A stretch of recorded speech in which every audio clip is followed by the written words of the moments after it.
ញញឹមស្រស់ម្លេះបើបើឃើញព្រាមហែទុកចិត្តស្ទើរមិនបានសាច់សជាងសៀវភៅតែបើចង់ចែកជួយយកពិលឲ្យបាន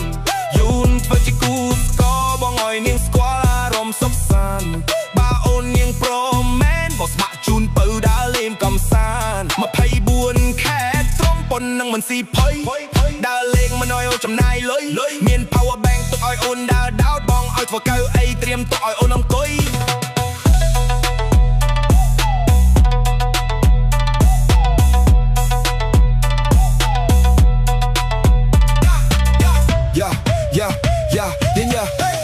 ញញឹមស្រស់ម្លេះបើបើឃើញព្រាមហែទុកចិត្តស្ទើរមិនបាន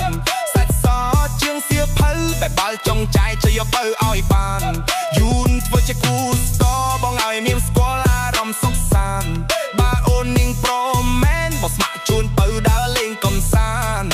24ខែក្រុងប៉ុននឹងមិនស៊ីភ័យដើរលេងមិនឲ្យអូនចំណាយលុយមាន power bank ទុកឲ្យអូនដើរដោតបងអត់ធ្វើកៅអីត្រៀមទុកឲ្យអូនអង្គុយ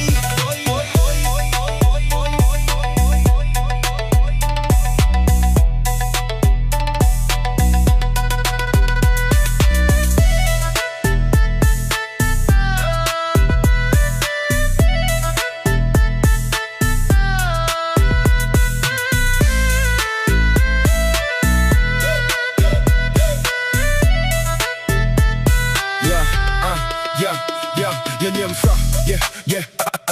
ញឹមញញឹមញញឹមស្រស់ម្លេះបើបើឃើញព្រាមហែទុកចិត្តស្ទើរមិនបានសាច់សជាងសៀវភៅតែបើចង់ចែកជួយយកពិលឲ្យបានយូនធ្វើជាគូស្គរបងឲ្យនាងស្គាល់អារម្មណ៍សុខសាន្តបើអូននាងព្រមមែនបោះស្ម័គ្រជូនពៅដើរលេងកំសាន្ត24ខែត្រង់ប៉ុននឹងមិនស៊ីភ័យ